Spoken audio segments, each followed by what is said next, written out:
Привет, друзья! Меня зовут Кирилл, и мой канал по-прежнему посвящен LEGO Техник. Сегодня я начал подбирать детали для сборки, вы не поверите, наконец-то, шаттла 8480. И первое, что я выяснил, что для него нужно два провода длиной 69 отверстий, это примерно 55 сантиметров. И второе, что я выяснил, что у меня их всего два, и оба они в совершенно ужасном состоянии. Видимо, они шли как раз в комплекте с этим набором, потому что других наборов с проводами такой длины у меня нет. И сегодня я попробую их восстановить и покажу один из возможных способов, на мой взгляд, не самый лучший. Давайте посмотрим, с чем нам предстоит иметь дело. Первый провод имеет как незначительные повреждения, где поврежден один провод, так и вот такие вот. Прямо не хватает куска изоляции, вон она прям отваливается у меня в руках.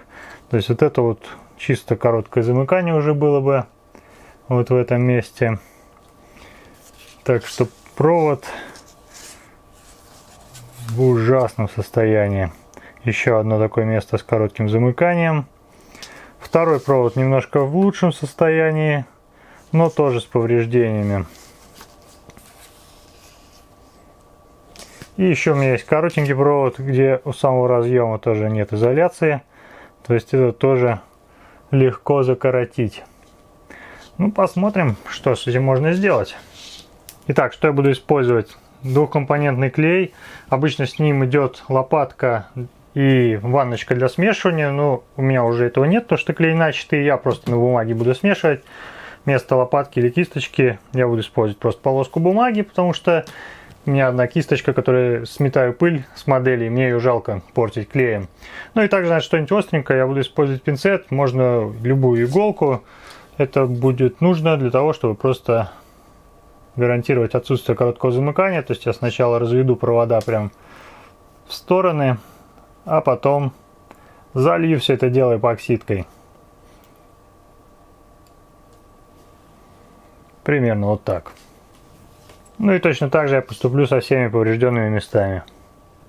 Ну и если у вас провода сильно повреждены, как в моем случае, перед тем как заливать все эпоксидкой, полезно убедиться в том, что у них нет короткого замыкания.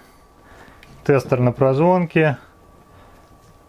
Касаемся контактов разъема. Очень легко проверить. Смотрите, вот у меня поврежденное место. Вот я замкнул пинцетом. Вот, соответственно, так замыкания нет, все в порядке. В другом месте могу тоже замкнуть. Короче, этот провод готов к обработке. Так, ну что, давайте я попробую все это сделать. Надеюсь, что мне хватит клея. Так, понеслось.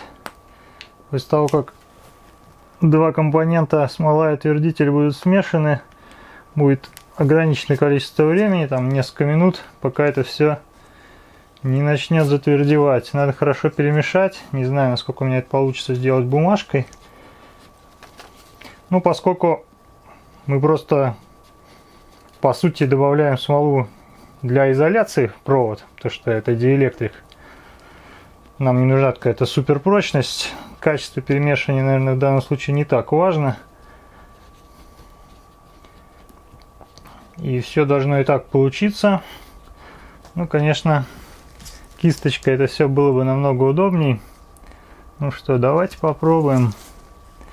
Не знаю, насколько все это будет видно. Да просто берем. Ой, как она. Старый еще клей.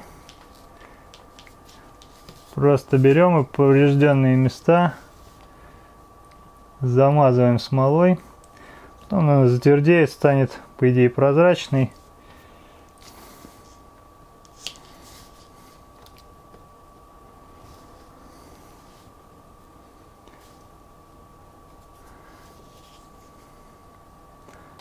Чтобы все это потом не приклеилось, сушить я буду на весу.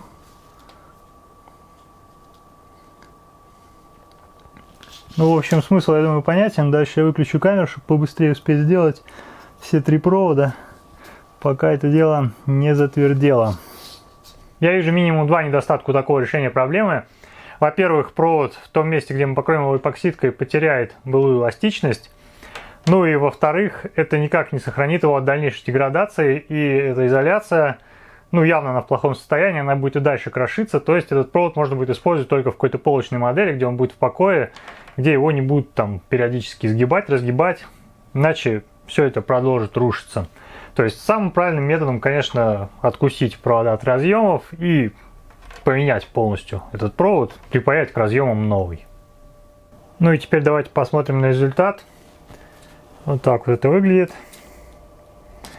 Из-за того, что у меня провода сушились вертикально, такие вот капельки на них образовались. Если их подвешивать горизонтально, то этого не будет. Ну, это можно легко убрать, например, ножничками. Но вообще, если подойти к этому процессу не так по-раздолбайски, как я, аккуратно все сделать кисточкой, аккуратно высушить, то все это будет более эстетично, наверное. И это можно какой-нибудь шкурочкой мелкой подработать. Даже большой порез пленочкой покрылся. Давайте проверим, что я ничего не закоротил в итоге. Первый провод. Так, проверим, что тестер работает. Да. Первый провод в норме. Второй провод. Ну и самый печальный, третий провод тоже в норме. Ну что ж, решение не идеальное, но своим проводам я жизнь продлил. Надеюсь, это видео было полезно для вас. На сегодня у меня пока все. Шаттл буду собирать потихоньку. Спасибо за внимание и до скорого. Пока!